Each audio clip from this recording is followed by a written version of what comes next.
કાર્તિક પૂનમથી જૈનોના મહાતીર્થ પાલિતાણામાં ગિરિરાજ શૈત્રુંજયની યાત્રાનો પણ આજ વહેલી સવારેથી જ જય જય આદિનાથના જયઘોષ સાથે વિધિવત યાત્રાનો પ્રારંભ થયો હતો।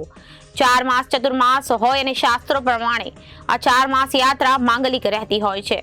જેનો ચતુર્માસ કરવા પાલિતાણામાં હજારોની સંખ્યામાં ભક્તો આવતા હોય છે, પરંતુ શૈત્રુંજય યાત્રા ચતુર્માસની પૂર્ણાહુતિ બાદ આજે કાર્તિકી પૂનમથી યાત્રા શરૂ થઈ હતી।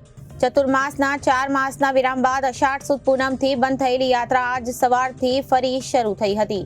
આજે વહેલી સવારે જય જિનેન્દ્ર જય આદિનાથના જય ઘોષ સાથે જય તળેટીથી હજારો ભાવિકે યાત્રાનો પ્રારંભ કર્યો હતો, જેમાં જય તળેટીથી ચૈત્ય વંદન કરી આગળ ઉપર બાબુનું દેરાસર, સંવસરણ મંદિર, પદ્માવતી ટ્રક, હનુમાન ધાર, ચૌમુખી ટૂંક અને હેમવાસીની ટૂંક, બાલાવરાહી ટૂંક, ઉચકાબાઈની ટૂંક, મોતીશાની ટૂંક આવે છે। 9 ટૂંકોમાં થઈને આગળ નવા રામપોળના રસ્તે થઈને સૌપ્રથમ રામપોળ જવાય છે। અહીંથી પછી આગળ સાગડપોળ, વાઘડપોળ, અન્નપોળ, દાદીની પોળ આવે છે અને આ સૂરજકુંડ આવે છે। 9 ટૂંકમાં મોહિની ટૂંકમાં અબદબદાદાની મોટી મૂર્તિ છે, તેમ ખૂબ જ મોટી હોવાથી અદ્ભુત આદિનાથ કહેવાય છે।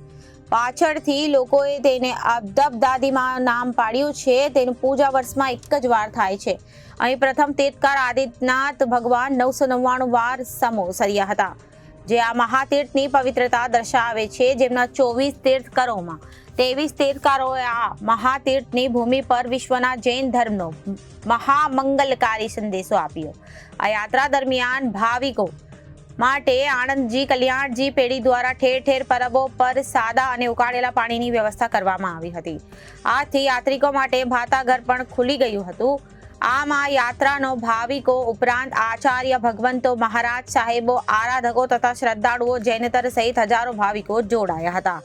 3750 પગથિયા ચડીને શિખર પર દર્શન કરવાથી આ યાત્રા 2 માઇલની થાય છે અને 3 કલાક જેટલો સમય લાગતો હોય છે। કાર્તિકી પૂનમની શરૂ થતી આ યાત્રામાં મોટી સંખ્યામાં જોડાતા ભાવિકોની સુવિધા માટે તંત્ર દ્વારા વિવિધ વ્યવસ્થા ગોઠવવામાં આવી છે।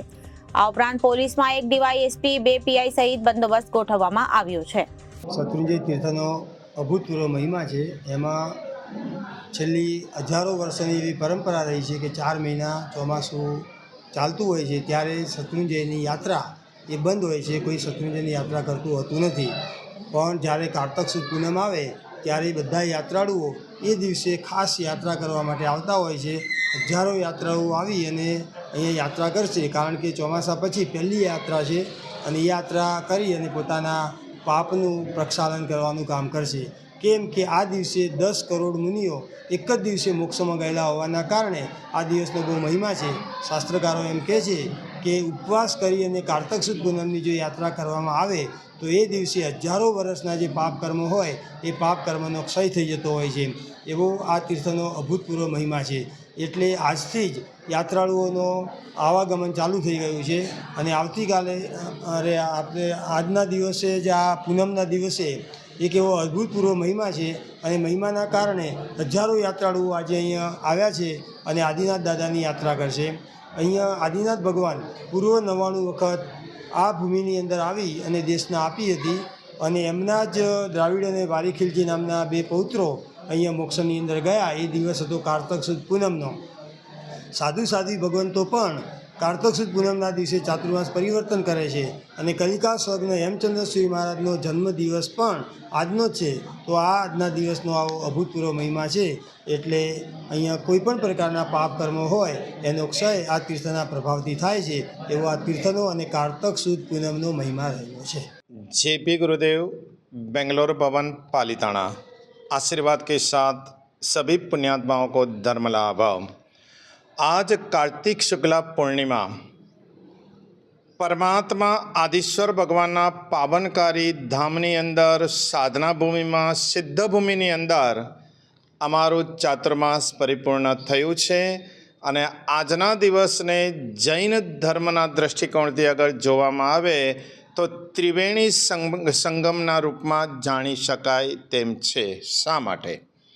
ત્રિવેણી સંગમ એટલે માત્ર 3 નદીઓનું મિલન સ્થળ એ જ નથી, પરંતુ જૈનિઝમના દૃષ્ટિકોણથી અગર જોવામાં આવે તો પહેલા નંબરમાં 4 મહિના એક જગ્યા ઉપર સ્થિર રહી ચાતુર્માસ પૂર્ણ કરી સાધુ સાધ્વીજી ભગવાનનો વિહાર પ્રારંભ पैदल यात्रा की शुरुआत नंबर 1। नंबर 2, बहुत ही प्राचीन परंपरा के अनुसार श्री शत्रुंजय महातीर्थ पालिताणा जैन धर्मना सर्व तीर्थों राजा एवं सिद्धाचल गिरिराजने पहाड़ यात्रा पर्वत यात्राનો આજથી પ્રારંભ નંબર 2 એન્ડ નંબર 3 જીન શાસનના મહાન જ્ઞાની પુરુષ મંત્ર સાધક પુરુષ મહાપુરુષ એવા કલિકાલ સર્વજ્ઞ હેમચંદ્રાચાર્યજીનો આજના શુભ દિવસે જન્મદિન ત્રિવેણી સંગમ કાર્તિક સુદ પૂનમ દ્રાવિડની વારીખિલ્લજી 10 કોટી પરિવાર સાથે સિદ્ધિ વધુ વર્યા પામ્યા મોક્ષ મોઝાર એવા દ્રાવિડની વારીખિલ આદિશ્વર ભગવાનના પૌત્ર આજના શુભ દિવસે શત્રુંજય ગિરિરાજ પાલિતાણાની ધન્યધરા પર 10 કરોડ મુનિઓ સાથે સિદ્ધિભર્યા એટલે કે મોક્ષને પામ્યા આ એનો સૌથી મોટો પ્રભાવ છે અને એટલે જ આજના દિવસે હજારો યાત્રિકો સ્વયંભૂ સ્વતઃ પોતાના ભાવ સાથે અહીંયા પહોંચે છે અને દાદા આદિનાથને ભેટવા થનગનતા હોય છે। આવો ભક્તિના માહોલમાં સાધનાની દુનિયામાં પરમ કૃપાલો આદિનાથ ભગવાનના દિવ્ય આશીષ જગતના સર્વ જીવોને પ્રાપ્ત થાય અને સર્વ જીવો સુખ શાતા શાંતિ સમાધિ અને સમાધાન પ્રાપ્ત કરી આ પૃથ્વી પર સ્વર્ગનું વાતાવરણ નિર્મિત કરવામાં નિમિત્ત બને એ જ શુભ મંગલ કામના સાથે ધર્મ લાભ।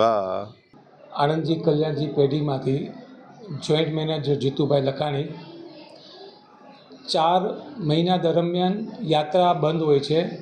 આજે કારતક સુદ પૂનમને દિવસે આદેશ્વર દાદાના પૌત્ર દ્રાવિડ અને વારીખિલી 10 કરોડ મુનિઓ સાથે આજના દિવસે મોક્ષપદને વર્યા છે। તેથી આજનું મહત્ત્વ અનેરું છે। આજે દેશ વિદેશમાંથી હજારો યાત્રિકો યાત્રા આજથી પ્રારંભ થાય છે। આણંદજી કલ્યાણજી પેઢી તરફથી દરેક પર્વોમાં કાચા પાણી ઉકળેલા પાણીની વ્યવસ્થા રાખેલ છે તથા દરેક યાત્રિકોની સુવિધા માટે દરેક ટૂંક ઉપર ડૉક્ટરની વ્યવસ્થા દવાની વ્યવસ્થા રાખી છે તેમજ સ્ટ્રેચરની વ્યવસ્થા રાખી છે।